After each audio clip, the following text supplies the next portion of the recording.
last speaker for the day for this session is Kavita Mohan Raj, Senior Staff Scientist at CDAC, Mumbai. She works for the Natural Language Processing Group of KBCS. Her research interests include natural language processing and neural networks and case-based reasoning. I request Ms. Kavita to take the podium. Good evening, everybody. I'm going to be talking of our work at bridging the language barrier. And basically, the framework that we propose over here, the document access across languages. Before I start, I'm sure all of you all would be aware, would know the role that ICT plays in the socio-economic development of society in this age of, in the information age. And we also know the role that internet has to play. Here are two, I've highlighted two lines in blue over here, the first and the last. Basically because we're going to be looking at access to information, the product, the solution that I'm going to be talking of. And this last line, those who can't speak English and who do not know how to use the internet is considered backward. Now, this is not what we want, right? So we're going to look at how we can improve the situation over here. And before we do that, here are some statistics. The internet usage has grown from 0.1% in 98 to 5.4, so that's somewhat good news. But if you look a little closer, it's still the urban usage. And I would be focusing on Hindi. So some stats on Hindi. It's the fourth widely spoken language, and yet it does not even occur as the top 10 languages used to create content on the internet. Okay, and if you look at Wikipedia, which is now regarded as one of the most useful resources for information. If you need information, people do refer to Wikipedia, and we have only 1,600 pages in Hindi over on Wikipedia. That's pretty low. Okay. And whereas English is a very prominent language on the internet, but it's spoken by very few Indians. So you can see we already have a big problem over here. Okay. So if you look at the potential reasons, one could be lack of infrastructure, the interfaces being in a language which is not spoken by many. Okay, and so therefore it results to access to content is not there, and therefore the motivation to use this medium is not present. Okay, but to address lack of infrastructure, there are lots of kiosks being set up, and the government is doing. There are lots of NGOs doing a lot of things about this. We've seen, and I'm sure we're going to see a few more in the next tomorrow. Interfaces in English. Well, there are lots of work going on in localization. Okay, so you have operating systems and software systems also being localized, have interfaces in local languages. Okay, access to content, you have dictionaries being built, bilingual dictionaries, you have machine translation systems which are there to address the needs of the various Indian language speakers. So you have English, Hindi, translation systems, etc. But is this enough? If you do know the amount of information that's there on the internet, would it be accessible? Which is that. But let's look at how do people access the information on the internet. Typically, you would use a search engine. The internet has a whole lot of information, and if you're looking for information without a search engine, it's just impossible to get to what you want to look for. Okay, so the search engine basically helps you find that needle in the digital haystack. So your typical search engines, what it does is it takes your information requirement posed in terms of queries, and documents that contain these queries would, you would expect them to match, would satisfy your information needs. Okay, and if you look at what's there for the Hindi speakers, you do have some search engines who do have interfaces localized. Okay, so you can get the Hindi speakers to use these search engines. They can enter search queries in their language, but again, this is only a monolingual search engine in the sense that the documents that are created in Indian language are the ones that would be matched, okay, are the ones that would be retrieved. Okay, so how much document do you have? How much content do you have? Very little. So essentially, if we really need to motivate our Hindi speakers, I'm going to restrict the presentation to Hindi, but it can be extended to other Indian languages also. If we want to extend the reach of our Indian language speakers, we want to enable queries, Indian language queries matched against English documents. Okay? So that's where DAL comes in. It's a framework to address the information needs across language barriers. Okay? And there are lots of work going on at various places. There are people who are working on building bilingual dictionaries, English-Hindi dictionaries, English-Hindi translation systems, etc., which are already catering to, to enable access to content. So if we can integrate already existing tools, that would be even better. So what we actually need in our scenario, okay, to enable Hindi users to access information on the internet, especially the English documents that are so many, we need a combination of cross-language information retrieval and machine translation solutions. Now, cross-language information retrieval basically takes your queries. Mind you, these are entered in Indian languages. So cross-language information retrieval looks at matching Indian language queries against, that is Hindi queries, against English documents. And machine translation, as you know, would convert English content into Hindi over here. So what we're looking at is when you are planning, you propose to build a system along these lines, the system has to have mechanisms for translation of query, okay? Find documents that match the translated query. So here we would require search engines, okay? And preferably search engines that support APIs.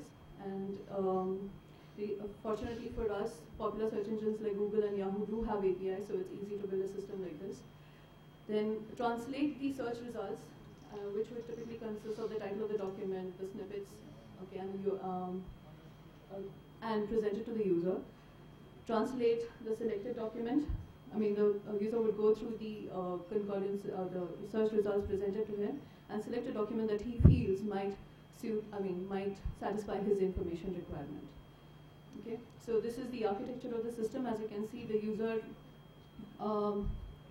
interfaces with the query interface to enter his query, which is then translated into an English query.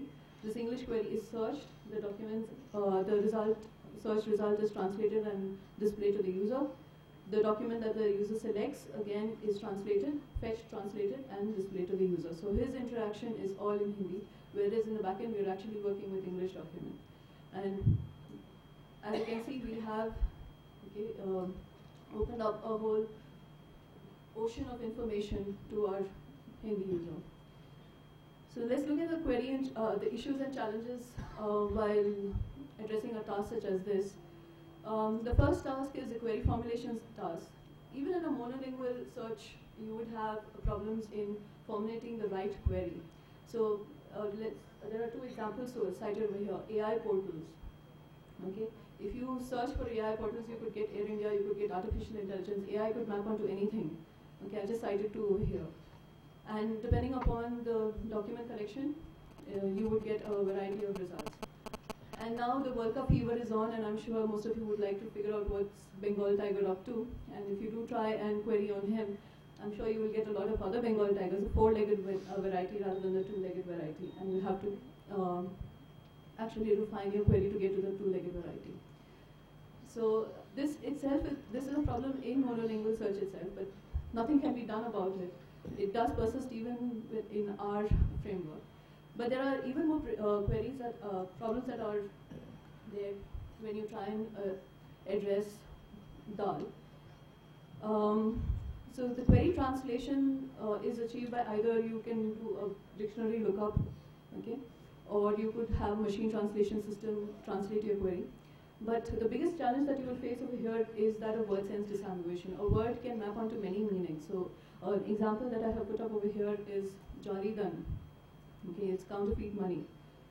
But Jolly would go to mesh, net, counterfeit, network, lattice, synthetic. Okay, and Dhan fortunately goes only up to wealth and money, which is still related. But if you look at the translations that are possible for Jali, you will see orthogonal senses creep into the query and diluting the query. Okay, and if you're lucky and there's lots of documents on counterfeit money, you still get to the right set of documents, but that may not always hold. So this is something that you have to worry about when building one such system. Translation of documents, when you're trying to attempt something like this, the biggest problem is ambiguity. We just saw a kind of ambiguity, the lexical ambiguity in the previous slide. Okay, there are various other ambiguities like semantic and syntactic ambiguities, which I shan't go into at this point. And the other thing is, if you want to have good quality translation, you need to have documents that are more focused of a single domain. The sentences are well formulated. Okay? But if you look, now we're dealing with a web scenario, and this is far from real. You have documents that are from unrestricted domain, you have ungrammatical text, you have incorrect sentences, you have incomplete sentences, slangs, etc. So the machine translation system has to really deal with a whole lot of challenges while addressing web document translation. So for that, now since we have to get our users to so the aim of a translation system when trying to fit into a framework like DAL is to get across the gist of a document. So the user should just understand what the document is talking about rather than trying to concentrate on high quality translation, because it's just impossible in a domain such as this. So if you want to do something like that, then you have to ensure multiple levels of feedback. So you try attempting translating the entire sentence. If you can't get to that, then translate phrases. A user can still, humans can do a good job while trying to read sentences which are a little ungrammatically formed. So let the humans read. I mean, rely on their, try and do the best you can. So if you can't get the whole sentence translated, try a phrase at a time. If you can't do at the phrase level, then try and translate. That is basically look up a word. And if it's still worse, then you just transliterate. Now, transliteration is nothing but the phonetic rendering of a word in the target language. Okay? So names are, for example, transliterated. For example, my name Kavita would remain Kavita in Hindi also. So, but the way I write it, it would be phonetically rendered. So that's what I mean by transliteration. So with this, let me just talk about Setu, the system that we have implemented. It's the realization of DAL for Hindi to English, and we focused on the health domain. This is a project being done under DGF at the ICT R&D Center over here. We just looked at the challenges that we have in query translation. There were two options, either machine translation or dictionary lookup. We do the query translation by doing a dictionary lookup, and we have support for operators like normal search engines do have Boolean operators like OR and exclusion. We also have support for transliteration, so the user can identify that the word needs to be transliterated, not looked up, and for phrase translations. Okay, so and as we saw that word sense disambiguation is a huge problem for us. So we do try and attempt as much as the system can, but otherwise we do have a manual word sense disambiguation wherein the various senses for a particular word are given to the user, and the user helps us select the appropriate sense. Once the query has been formulated, it has to be passed on to the search engine, who will then perform the search. The search engine would have an API support to do that. We're using Google API for the same.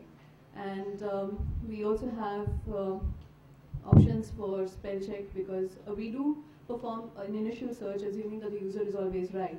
So we do perform an initial search, get the search results back. If the user feels that something is wrong, he can go back. It could be either because there was a spelling error, or the sense of the keywords were not correct, and he can go and refine them and re-perform the search. The translation engine, apart from the issues that we're using the Matra 2 translation engine, which has been tailored for domains such as this, which has multiple levels of fallback, because our aim is to get across the gist of the document. But apart from that, we also have problems such as format retention. Okay, so when someone, because we're dealing with word order, I mean, you have English, which is a word order language, to Hindi being a word order free. So if you look up a paper which is there in the proceeding, you'll get more information on the same. So that's about Setu. We did conduct a survey, and we wanted to check whether people would accept, because with the kind of quality of translation that we have and the problems of word sense disambiguation, so are we successful in getting across the sense that was intended? Are we getting good documents for the user? Is it going to be useful for the user? So we had conducted a survey wherein we tried to study two things: the social acceptability and the usability. And we required people who knew Hindi at least, had to know Hindi, And knowledge of English was not mandatory but desirable so that we could compare between the performance of an English search engine and Setu. We identified 30 college students, 5 teachers, 10 software professionals. As you can see, we had a varied group.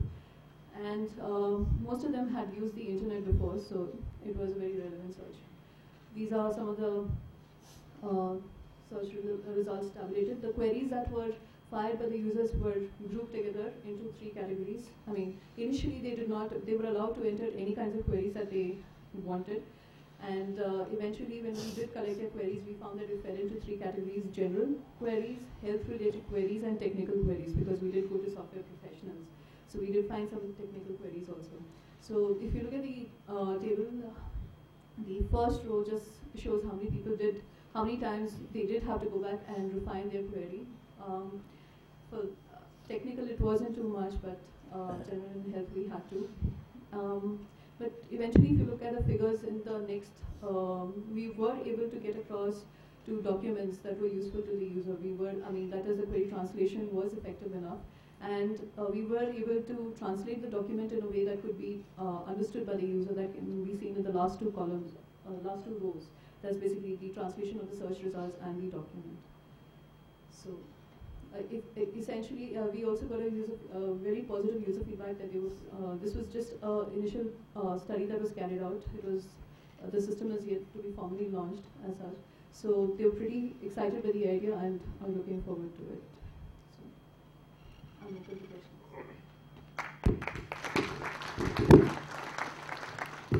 Thank you, Ms. Kavita.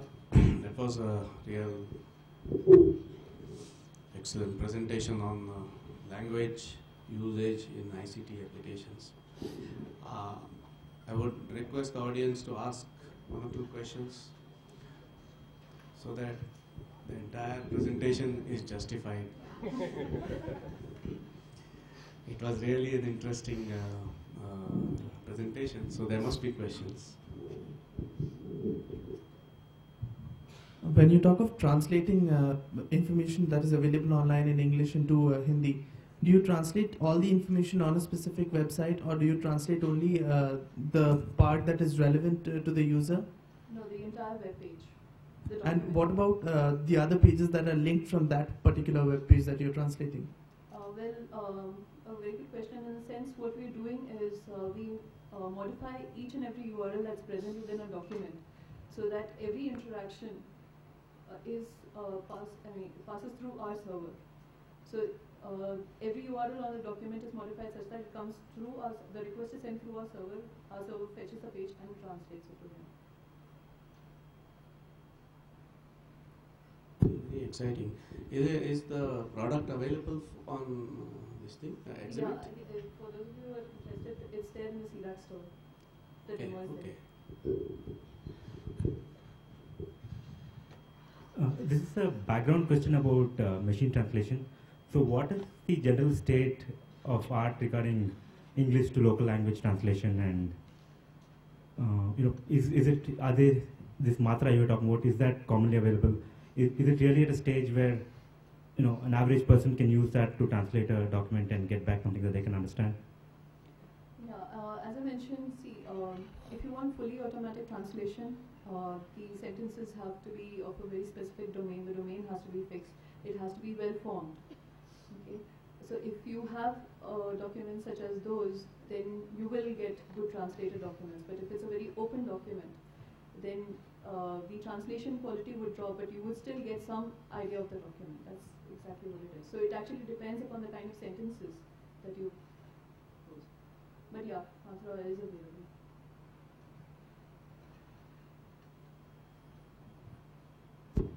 Any more questions? There, please.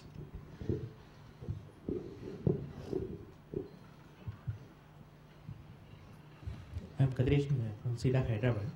We are already attempting in the content translation and content development stages. We are facing a lot of problem in the translation of content. Whatever content we are getting something. Is it any possibility we can directly, if any good information get from the internet, we can directly use this facility, and without any coding problem we can upload to our site?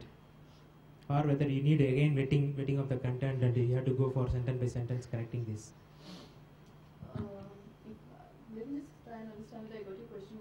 asking whether we can automatically translate? Yeah, the that's document? saying without wasting time, just I can take the information and I can only edit and put it, or whether we need go for the content once again to getting everything. See, if you want a good quality translation, you would need manual intervention because of the various kinds of ambiguity that are present in natural language. But if you just want to get across the gist, we at least Setu relies on automatic translation and cannot afford manual intervention. So that's what we are using. Is there any progress in other languages other than Hindi now? There are various other languages, translation systems for various other languages. Okay, thank you. So, I mean, a very good point was, this is a general framework which can be extended to other Indian languages. So, if you do have Indian language resources, if you have an empty system and if you have a bilingual dictionary, you could use this framework to build DAL systems to realize DAL for your languages. So thank you very much, Kavita.